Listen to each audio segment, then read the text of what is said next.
অসুস্থ হয়ে চিকিৎসার জন্য গিয়েছিলেন। তিনি এতটাই অসুস্থ ছিলেন যে হুইল চেয়ারে লুঙ্গি পরে তাকে বিদেশ যেতে হয়েছিল এবং তিনি আসলে এতটাই অসুস্থ, চিকিৎসা শেষে দেশে ফিরেছেন প্রায় 31 দিন। গতকাল রাতে মধ্যরাতে রাত 1:45 শাহজালাল বিমানবন্দরে তিনি অবতরণ করেছেন এবং এয়ারপোর্টের আনুষ্ঠানিকতা শেষ করে তিনি রাত 3টায় এয়ারপোর্ট ত্যাগ করেছেন। তিনি এতটাই অসুস্থ, তিনি তার শারীরিক অবস্থা, বিশেষ করে তার ছেলে, তিনি বিদেশ যাওয়ার পরে তার ছেলে ফেসবুকে স্ট্যাটাস দিয়ে যেটি বলেছিলেন যে আব্দুল হামিদ নিতান্তই চিকিৎসার জন্য যাচ্ছেন, তিনি অসুস্থ, তিনি দাঁড়িয়ে থাকতে পারেন না, হুইল চেয়ারে চলেন, এমনকি তার ওজন কমতে কমতে এতটাই কমে গেছে যে 54 কেজিতে নেমেছে, যার দরুন তার জামা কাপড় গায়ে হয় না। এই জামা কাপড় না হবার কারণে তিনি লুঙ্গি পরে বিদেশ গেছেন, লুঙ্গি পরে বিদেশ থেকে এসছেন। অথচ গত 8 মে যখন আব্দুল হামিদ বিদেশে গেলেন, সেই সময় এই যে বর্তমানের যে দখলদার সরকারটি, তার বিদেশ যাওয়া নিয়ে যে পরিমাণ নেতিবাচক নাটক, যে পরিমাণ নেতিবাচক হিংসা আমাদের দেশে, আমাদের সমাজে ছড়িয়ে দিল, তা নজিরবিহীন। এই দখলদার সরকার এবং সরকারের যারা বাহিনী আছে, সরকারের যেসব রাজনৈতিক দল আছে, তাদের হিংসার আগুনে এক প্রকার জ্বলে উঠল চারপাশ।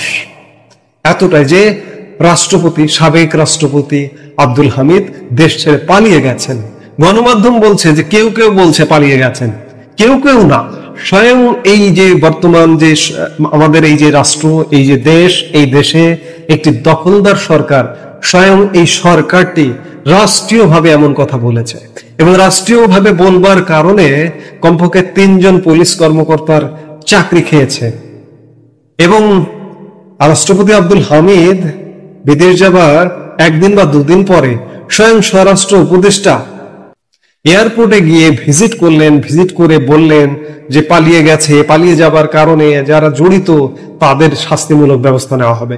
এবং সেই শাস্তিমূলক ব্যবস্থা নেওয়া হলো 3 জন পুলিশ কর্মকর্তার বিরুদ্ধে। রাষ্ট্রপতি আব্দুল হামিদ দেশে ফিরে এসেছেন, এখন সরকার কি করবে? সে সময় তিনি যখন চিকিৎসার জন্য বিদেশে গেলেন, তখন বেশ তো নাটক হলো। তিনি যে চিকিৎসার জন্য বিদেশে গেছেন এবং তিনি যথাসময়ে চিকিৎসা শেষে দেশে ফিরবেন, এটি তার ছোট ছেলে ফেসবুক স্ট্যাটাস দিয়েও জানিয়ে দিয়েছিল কিন্তু। এবং তিনি, সাবেক রাষ্ট্রপতি আব্দুল হামিদ, কথা রাখলেন। 31 দিনের চিকিৎসা শেষে তিনি দেশে ফিরেছেন। এখন সরকারের স্ট্র্যাটেজি কি হবে? আব্দুল হামিদের নামে কিশোরগঞ্জে একটি মিথ্যা হয়রানিমূলক হত্যা মামলা আছে। এই মামলার কারণেই তার বিদেশ যাওয়া নিয়ে সেই সময় প্রশ্ন উঠেছিল।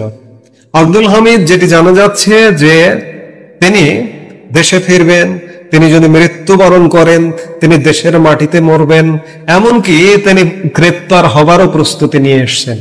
এই যে গুরুতর একজন অসুস্থ মুমূর্ষ একজন রোগীকে ইউনূস সরকারকে অ্যারেস্ট করবেন? দেখি, করুন, কেমন পারেন।